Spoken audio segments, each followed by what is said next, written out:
সেই জন্যই তো হিসেব করছি, বাড়িতে অপ্রয়োজনীয় যা যা জিনিসপত্র আছে সেসব বেচে দেবো। আর বেচার মতো কিছুই নেই গো। দেখো, তুমি সব সময় আমার পরেই খাও, তাই আমাদের একটা করে থালা বাটি বেচে দিলে তো কোনো সমস্যা নেই গিন্নি। এই তোমার মাথা না কাজ করছে না।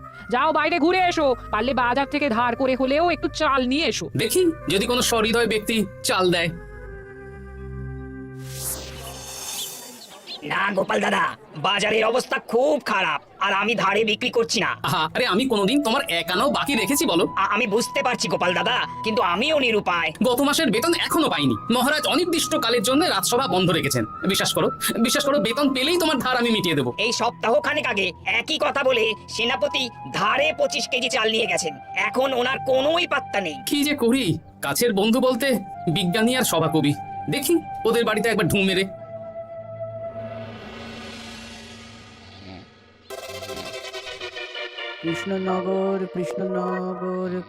কৃষ্ণনগর শূন্য। হ্যাঁ, এবারে একটা মোহরও নেই। জাহাপানা সর্বনাশ হয়ে গেছে। কি হলো? পালে বাঘ পড়েছে নাকি? ঘুমে 12টা বাজিয়ে দিলে। জাহাপানা, এবারে কৃষ্ণনগর থেকে একটা মোহরও খাজনা আসেনি। হ্যাঁ, বলো কি? 1 মাস আগে বাৎসরিক খাজনা দেওয়ার শেষ দিন ছিল, কিন্তু এখনো একটা মোহরও খাজনা আসেনি। না জাহাপানা। পড়েছে বেগমের জন্য হীরের হার, হীরের কানের দুল, হীরের নাকছাবি বানাতে দিয়েছি। উজির, যা হোক করে কৃষ্ণনগর থেকে আমার খাজনা চাই। তাহলে তো কৃষ্ণচন্দ্রকেই তলব করতে হবে। যা করার করো। বাবা, এই সময় তোমার শখ হয়েছে ময়না পোষা? আরে না না, আমি পুষিনি। একটা পশ্চিমের গ্রামে কদিন আগে ঘুরতে গিয়েছিলাম। আচ্ছা, ওখান থেকে নিয়ে এসেছো? না, তাও আনিনি, ছোলা খেতে দিয়েছিলাম। দেখি তারপর আমার পিছনে উড়ে উড়ে চলে এসেছে। বাবা, এ তো ভালো কথা। বিয়ে তো করলে না, তাও একটা সঙ্গী জুটেছে। এ যে সে পাখি নয় গোপাল, এ ময়না কথা বলে, দেখবে। এই ময়না, বলো তো গোপাল এসেছে। আরে বাস, বলো তো গোপালের ভুঁড়ি আছে আমার নেই। বেশ। এ ভোরবেলা আমার কাছে আসে, সারাদিন আমার কাছে থাকে, আবার সন্ধে হলেই নিজের বাসায় নিজেই ফিরে যায়। বুদ্ধিমান পাখি। ওই গ্রামে শাখে শাখে ঝাঁকে ঝাঁকে ময়না। বেশ, বুঝলাম। তা বিজ্ঞানী, তোমার কাছে আমি আসলে একটা দরকারে এসেছি। বলো কি দরকার? আসলে ওই টানাটানির সংসার চলছে, বুঝলে। বাড়িতে চাল বাড়ন্ত, কদিন পরে হাঁড়ি চড়বে না। তুমি কিছু পয়সা ধার দিতে পারবে? আরে এমন করে বলছো কেন? আমার তো সংসার নেই, এত খরচও নেই। তুমি বাড়ি যাও, আমি 2 বস্তা চাল পাঠিয়ে দেব। ধন্যবাদ বিজ্ঞানী, তোমার মতো বন্ধু পাওয়া মুশকিল। বন্ধুত্বে এইসব ধন্যবাদ দেওয়ার দরকার নেই, একে অপরের পাশে থাকলেই হলো। কি গো, খালি হাতে ঢুকছো যে? বিজ্ঞানী আমাদের 2 বস্তা চাল পাঠাবে, তাই কিছুটা হলেও চিন্তা কমলো, বুঝলে। মা, এই তো সারা বাজার ঘুরে তো ধারে চাল পেলাম না, অগত্যা বিজ্ঞানীর বাড়ি গেলাম। উনি সত্যি তোমার বন্ধু? হ্যাঁ গিন্নি, জানি না কতদিন আমাদের রাজসভার সমস্যাটা চলবে। দেখি অন্য কোনো কাজে লাগতে হবে, বুঝলে। এই দেখো, যা করে তাড়াতাড়ি করো, এভাবে তো আর চলতে পারে না গো। কি নবাব বাহাদুর আমাকে ডাকছেন? হ্যাঁ, জাহাপনা আপনার উপরে রেগে আছেন। অতি সত্বর আপনাকে দেখা করতে বলেছেন। এবারে চাষাবাদের মন্দার কারণে রাজস্ব আদায় তেমন ভালো হয়নি, তাই খাজনা পাঠাতে পারিনি। আর কিছুদিন অপেক্ষা করতে বলুন, আমি ঠিক খাজনা পাঠিয়ে দেব। এখন আর খাজনা নিয়ে কথা বলবেন কিনা জানি না। আপনাকে নবাব এই আদেশ পাঠিয়েছেন, আপনি 2 দিনের মধ্যে নবাব বাহাদুরের সাথে দেখা করবেন। আচ্ছা, ঠিক আছে।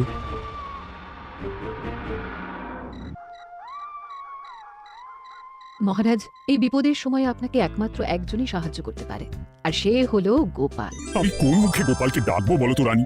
দীর্ঘদিন ওদের বেতন দিতে পারছি না। গোপাল এরকম স্বার্থপর মানুষই নয় যে নিজের কাজের সময় কাজী আর কাজ ফুরলে বাজি হয়ে যাবে। আপনি একবার বলেই দেখুন না। বেশ, তাহলে আগামীকাল সকালেই গোপালকে ডেকে পাঠাচ্ছি।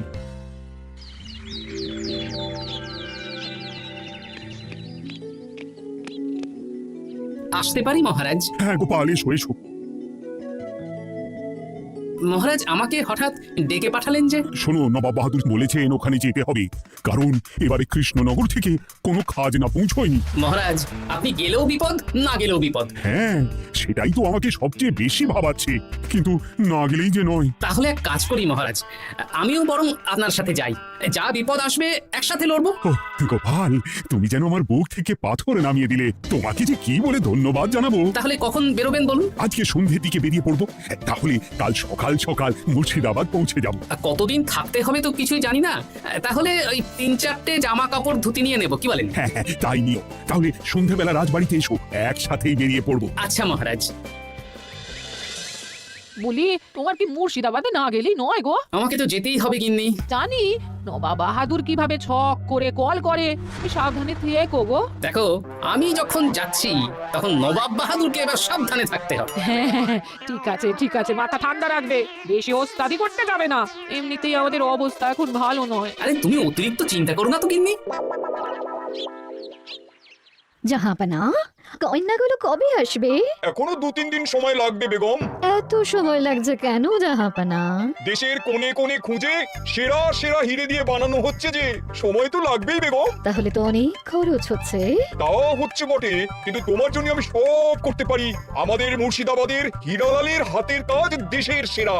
আপনি সত্যি আমাকে ভালোবাসেন, আমার জন্য এত খরচ করে গয়না বানিয়ে দিচ্ছেন। তুমি খরচ নিয়ে এত চিন্তা করো না। কৃষ্ণনগর থেকে এই বছর ভালো খাজনা প্রাপ্য ছিল, কিন্তু এখনো একটা কানাকড়িও আসেনি। তাহলে আপনার গয়না বানাতে যা খরচ হবে সব আপনার সিন্ধুক থেকে দিয়ে দেবেন। না না না, কৃষ্ণনগর থেকেই আদায় করব, ওকে তলব করেছি। আচ্ছা, সহিস, গাড়ি ছাড়ো। যথাজ্ঞা মহারাজ। এই,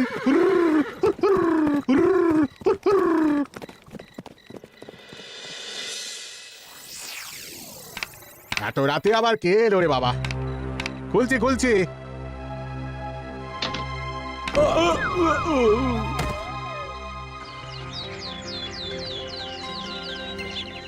সর্বনাশ হয়ে গেছে জাহাপানা। কি হয়েছে হীরালাল? নবাব বাহাদুর, মহারাজ কৃষ্ণচন্দ্র আর গোপাল এসেছেন আপনার সাথে দেখা করতে। ওদের দরবারে আসতে বলো। হ্যাঁ, এবার বলো হীরালাল, কি হয়েছে? এই, তোমার মাথায় পট্টি কেন? জাহাপানা, গত রাতে আমার সর্বস্ব লুট হয়ে গেছে। বলো কি হীরালাল?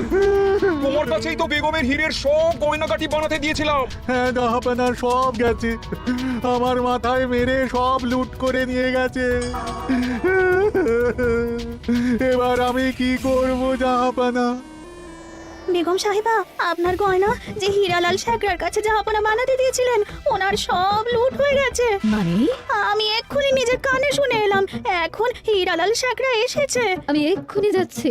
কি করব জাহাপানা, আমার তো সব শেষ হয়ে গেল। আমি কোনো কথা শুনতে চাই না, আমার ওই হীরের গয়নাগুলো চাই। চাই বললেই তো পেয়ে যাবে না। এখন এই গয়না শুধু নয়, হীরালালের সব সোনা দানা চুরি হয়ে গেছে।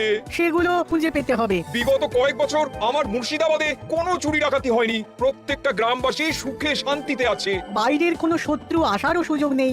গ্রামের সীমানায় দিন রাত প্রহরী থাকে। যদি এসেও থাকে, পালাতে পারবে না। এবারে তাহলে চোরটা কে বুঝবো কি করে? এসব সামান্য চোর ধরার কাজ আমার কাছে নস্যি।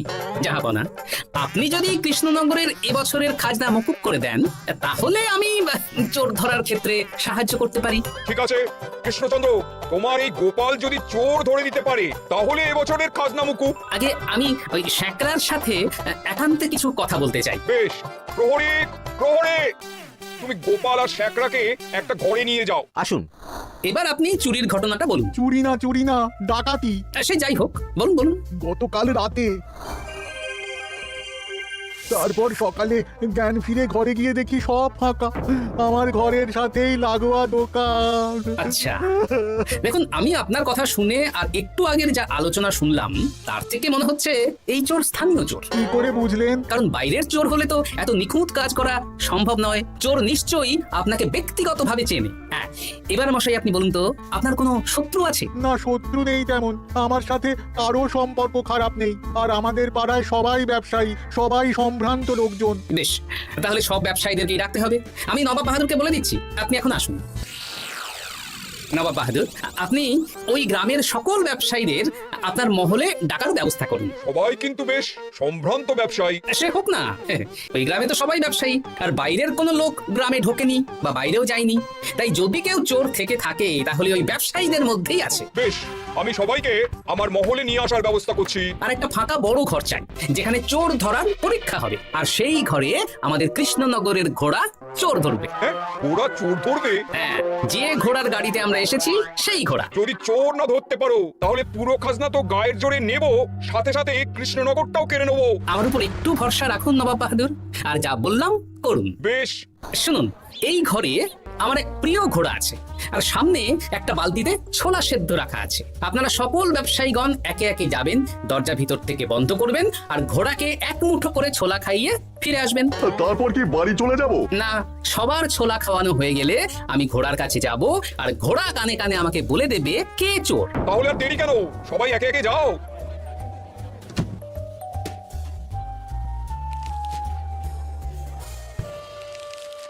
কি করি যদি ঘোড়া সত্যি সত্যি বুঝে যায়? ছোলা খাওয়াবোই না। ব্যাস, ছোলা খাওয়ানো হয়ে গেল। এবার এবার গোপাল বলো তো কে চোর? দাঁড়ান, ঘোড়ার মুখের কথা শুনে আসি। আমি বলে দিচ্ছি জাহাপানা, গোপাল এসব মশকরা করছে, সব মশকরা। ঘোড়া বলে দিয়েছে কে চোর। বলো গোপাল, কে চোর? তার আগে সকল ব্যবসায়ীর হাত দেখে আমি পরীক্ষা করতে চাই। সে দেখো, কিন্তু বলো কে চোর? দেখি দেখি, না দেখি আপনারটা। না, আপনিও না। না, আপনিও না। একই মশাই, চুরিটা তো আপনিই করেছেন, আপনিই চোর। কি উল্টো পাল্টা কথা বলছেন? আমি চুরি করিনি। হ্যাঁ, আপনিই চুরি করেছেন, তাই ভয়ে ঘোড়াকে ছোলা খাওয়াননি। কারণ আমি ছোলার মধ্যে রান্নার হলুদ গুঁড়ো মিশিয়ে রেখেছিলাম, তাই যারা যারা ঘোড়াকে ছোলা খাইয়েছেন সবার হাতেই হলুদ রং লেগে আছে। শুধু ওর হাতে নেই। ভাই, শেষে তুই, তোর মনে মনে এত হিংসা? ভাই মানে? আরে ও তো আমার খুড়তো ভাই পান্নালাল, ওরও সোনা গয়নার ব্যবসা। ব্যাস, এবার তাহলে বলেই দিন পুরো ব্যাপারটা, কারণ এখান থেকে পালানোর কোনো পথ নেই। ভুল হয়ে গেছে জাহাপনা, আমার দাদা আমার থেকে অনেক বেশি রোজগার করতো, তাই আমার মনে মনে হিংসে ছিল। তারপর বেগম সাহেব আর হীরের গয়না বানানোর এত বড় বায়না পেল, হিংসা আরো বেড়ে গেল। আর তুই চুরি করলি? চুরির সব জিনিস কোথায় আছে? আমার বাড়িতেই আছে জাহাপনা। সাব্বাস গোপাল, সাব্বাস, তোমার কি বুদ্ধি! তাহলে জাহাপনা, কথা মতন আমাদের এই বছর তাহলে খাজনা দিতে হচ্ছে না। না, কথা যখন দিয়েছি তখন আমি তো আর কথার খেলাপ করতে পারি না। আচ্ছা গোপাল, তোমার তো এত বুদ্ধি, আমার একটা শখ পূরণ করতে পারবে? কি শখ বলুন নবাব বাহাদুর। আমার অনেক দিনের ইচ্ছে একটা হাওয়া মহল বানাবো, কিন্তু ঘর আমি রাজমিস্ত্রি কেউই বানাতে পারবে না বলছে। তুমি কি বানিয়ে দিতে পারবে? আগে পারবো জাহাপনা, কিন্তু তার বদলে আমি কি পাবো? আগামী 5 বছর কৃষ্ণনগরের খাজনা মুকুব, আর তোমাকে আমি 100 মোহর উপহার দেবো। বেশ, তাহলে আপনি আমাকে দিন 7 সময় দিন, আর 7 দিন পরে আমার বাড়ির সামনে চলে আসুন। হাওয়া মহল বানিয়ে রাখবো, আপনি নিয়ে যাবেন। বেশ, তাহলে 7 দিন পরে কৃষ্ণনগরে দেখা হচ্ছে।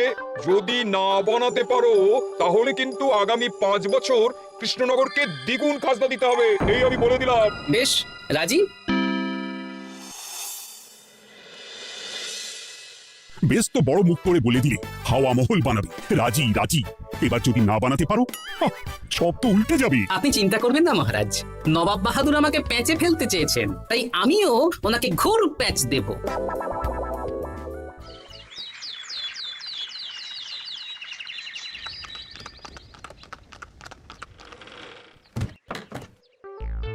কি গোপাল, আরে কোথায় আমার হাওয়া মহল? 7 দিন হয়ে গেছে তো, তাই মহল দেখতে চলে এলাম। কাজ একদম শেষ পর্যায়ে, চলুন পশ্চিমের মাঠে চলুন।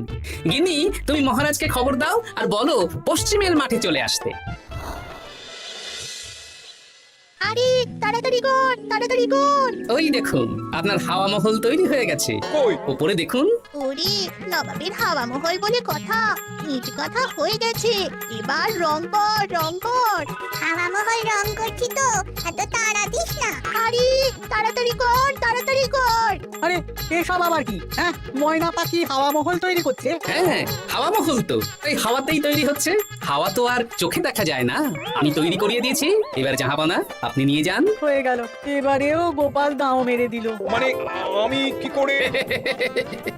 সে তো জানি না জাহাপনা, আপনি বলেছিলেন হাওয়া মহল বানিয়ে দিতে হবে, আর আমি আপনার আবদার পূরণ করেছি। এখন আগামী 5 বছর আমরা খাজনা মুক্ত। সাবাস গোপাল। ওরে, রংটা ভালো করে কর, ভালো করে কর। নবাবের হাওয়া মহল। গোপাল, তুমি সত্যিই বুদ্ধিমান, তোমার বুদ্ধির জবাব নেই। শোনো, আগামী 5 বছর কৃষ্ণনগরে খাজনা মুকুব, আর এই নাও তোমার 100 মোহর উপহার। এবার বলো তুমি এই অসম্ভবকে সম্ভব করলে কি করে? আমি বুঝতেই পেরেছিলাম আপনার মুর্শিদাবাদের চোর ধরার পরে আপনি আমাকে যখন হাওয়া মহল বানাতে বললেন তখন নিশ্চয়ই কোনো উদ্দেশ্য আছে, কারণ আপনি তো মন থেকে চাননি যে খাজনা না দিয়ে আমরা মুক্তি পাই। তাই গোপাল এই চালটা চাললো। যদিও আমি গোপালকে একটু সাহায্য করেছি। কিরকম সাহায্য? কদিন আগে আমি বিজ্ঞানীর ঘরে গিয়ে দেখি একটা ময়না হুবহু মানুষের মতন কথা বলছে, আর বিজ্ঞানী বলল এরকম অনেক ময়না পাখি আছে। ব্যাস এই এক সপ্তাহ ধরে আমি ময়নাগুলোকে বিভিন্ন বুলি শেখালাম, আর ওরা সেগুলোই বলে চলেছে। নয় হ্যাঁ। ওরে রংটা ভালো করে কর, ভালো করে কর, নবাবের হাওয়া মহল। মহারাজ 100 মোহর আপনি রাখুন, আমাদের সব সভাসদদের এই মোহর থেকেই আপাতত বেতন দিয়ে রাজসভা শুরু করুন। ধন্যবাদ গোপাল, তোমাকে আমার সভাসদ পেয়ে আমরা সবাই ধন্য। আর বিজ্ঞানীকেও।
মাসুক খেলছে।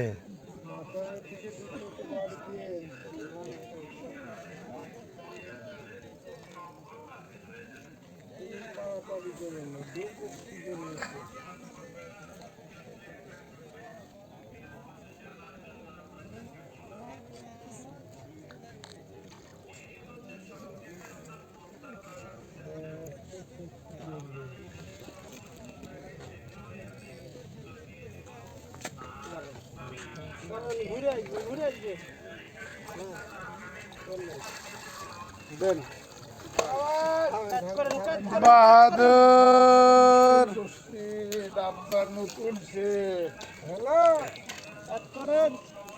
আরে বড় ভাই আবু মাছ যেন সব সময় হয় কাবু।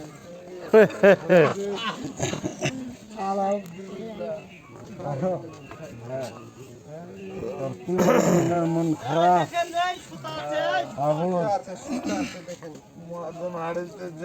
দৌড়ে দেখতে আসছি মেয়া, ধন্যবাদ দিছ না। ওই যে কত খেতে পারে দাও ভাই, কত খেতে পারে? তেনা ফেরা দিক, তেনা ফেরা দিক, এটা কেন তেলা কম করে মাছ ধরা তেনা করে উঠতা মাছ লাভ কি 6 কেজি প্লাস, এই 200-100 কম বেশি 6 কেজি, 200-100 কম বেশি 6 কেজি না? আরে না এই 6 কেজি হবে, 6 কেজি 6 কেজি হবে হবে ভাই হয়ে যাবে। 6টা মাল আছে নদীর মতো ছয় দিয়েছে দাঁড়ান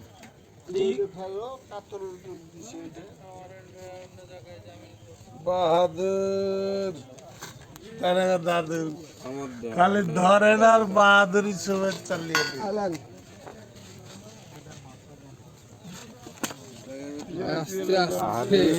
কাদা হয়ে গেল ছবি ভালো করে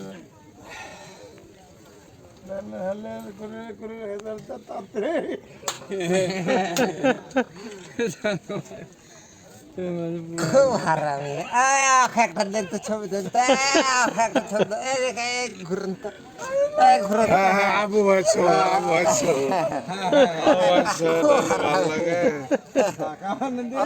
টাকা দিক টাকান বড় ভাই আবু সহ আমাদের হিট রুই হিট কি আবার দরকার নেটটা উপরে লেসে ভরে